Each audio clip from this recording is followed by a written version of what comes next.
Assalamualaikum warahmatullahi wabarakatuh.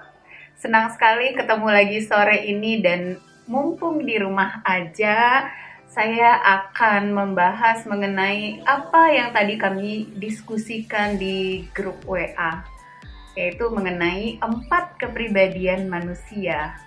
Hmm, Kenapa kita harus tahu 4 kepribadian ini?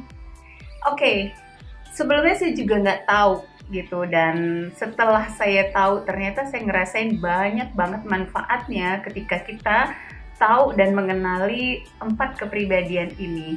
Artinya ketika kita tahu, kita bisa lebih kenal dengan diri kita sendiri, kita bisa lebih kenal dengan pasangan kita, suami atau istri, terus kita juga bisa lebih kenal seperti apa anak-anak kita, dan ketika kita jadi seorang leader, tentunya kita juga bisa lebih kenal dengan tim kita. Terus manfaatnya apa? Ya, sudah pasti manfaatnya. Hubungan akan bisa lebih nyaman, komunikasi bisa lebih lancar, dan yang pasti permasalahan bisa lebih diminimalkan.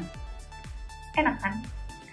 Oke, sebagian teman-teman mungkin sudah tahu mengenai 4 kepribadian ini, yaitu ada koleris, sanguin, melankolis, dan flegmatis. Tapi nggak apa-apa, kita bahas sama-sama, siapa tahu ada teman-teman yang belum terinformasi mengenai ini. Kita simak di video berikut.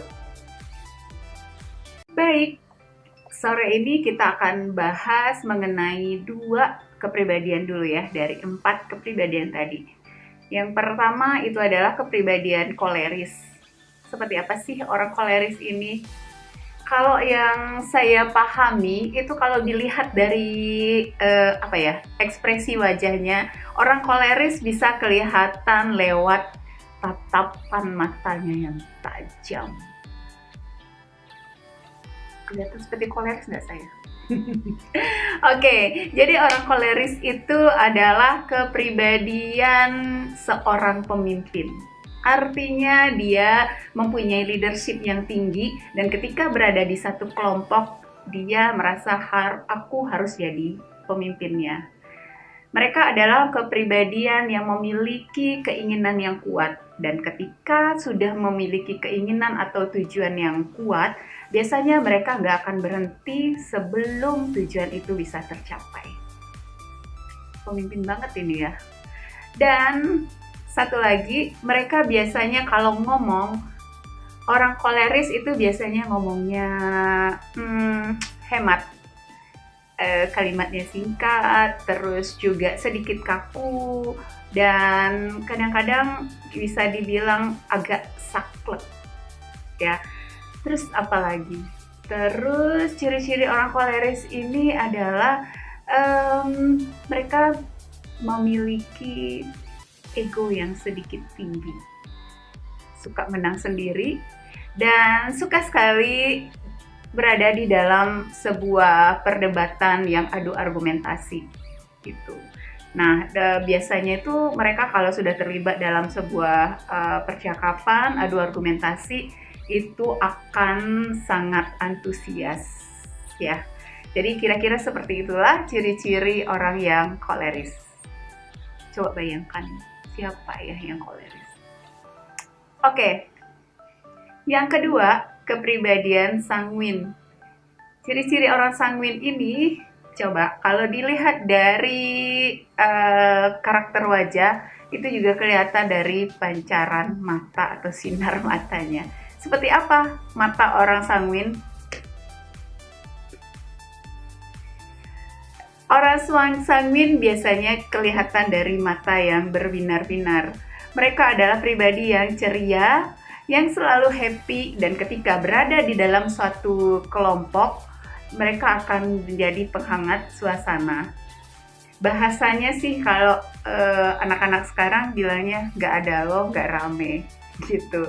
Jadi tipe sanguin ini adalah tipe yang populer, dan mereka memang suka berada di keramaian, suka menjadi pusat perhatian, terus juga adalah pribadi yang menyenangkan, suka ngobrol, tapi kadang-kadang saking banyak ngobrolnya ada yang bilang agak lebay. Ya, tapi begitulah sanguin dan mereka menceriakan suasana. Tapi satu hal, umumnya orang sanguin ini jarang yang on time. Jadi coba perhatikan kalau di antara kita teman-teman ataupun di antara tim kita ada yang sering nggak on time, jangan-jangan biasanya mereka adalah orang sanguin gitu. Satu lagi mulu dari tadi ya.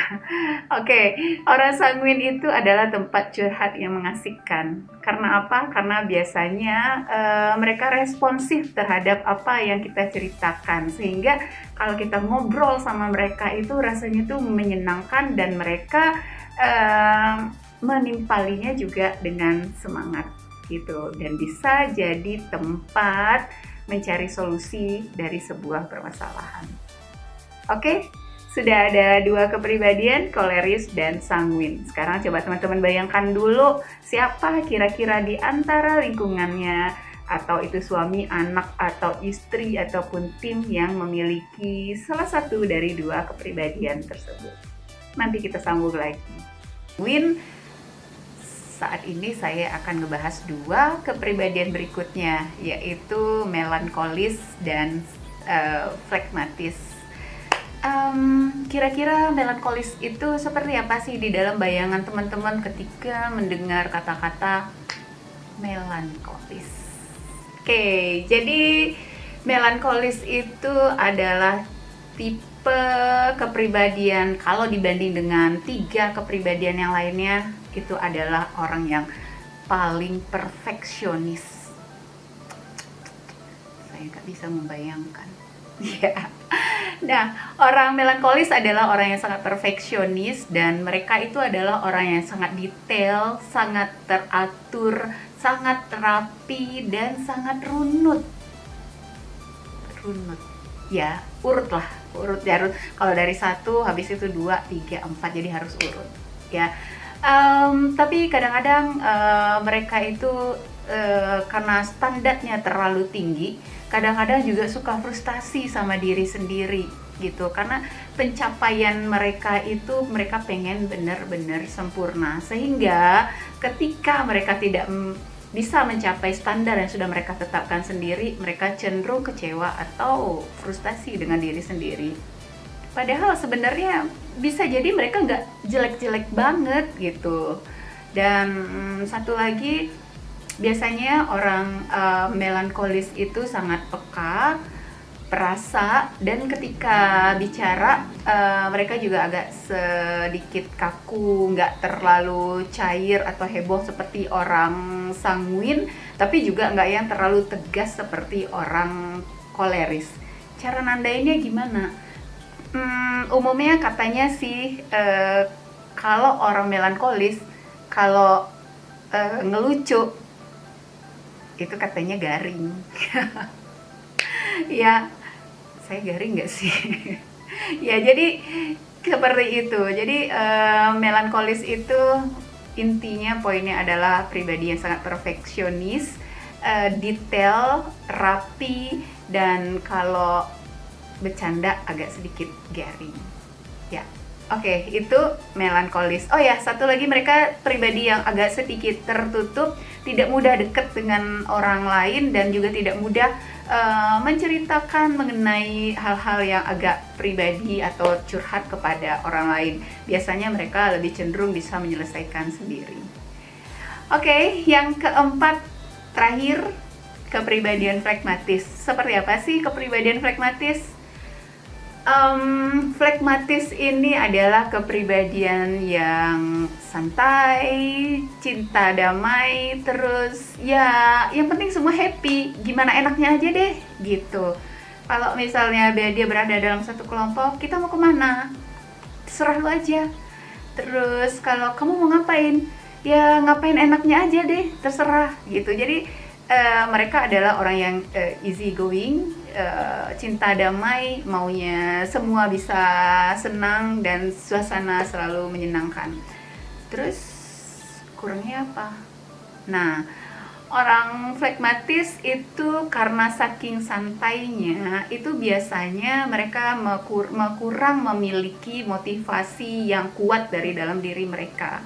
Jadi buat orang flekmatis, dia itu butuh dorongan yang kuat dari luar untuk mencapai apa yang menjadi tujuan mereka. Jadi mereka itu pribadi yang harus kuat di dalam memotivasi, di dalam memotivasinya agar mereka bisa mencapai target yang lebih baik.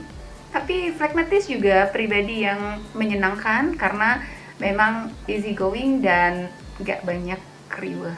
Terus satu lagi, mereka juga orang yang sangat ramah dan teman ngobrol yang menyenangkan.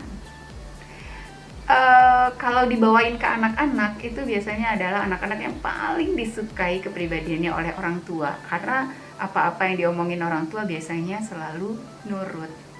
Oke, baik, kita sudah bahas 4 kepribadian berdasarkan ciri-cirinya. Tadi koleris adalah tipe pemimpin yang tegas, sanguin adalah tipe populer yang menyenangkan, melankolis adalah si perfeksionis yang sedikit tertutup, dan flekmatis adalah si easy going yang motivasinya tidak terlalu kuat. Oke, terima kasih teman-teman sudah menyimak. Next kita bisa bahas lagi gimana sih tipsnya mendekati atau berinteraksi dengan masing-masing kepribadian tersebut. Oke, terima kasih, saya pamit dulu.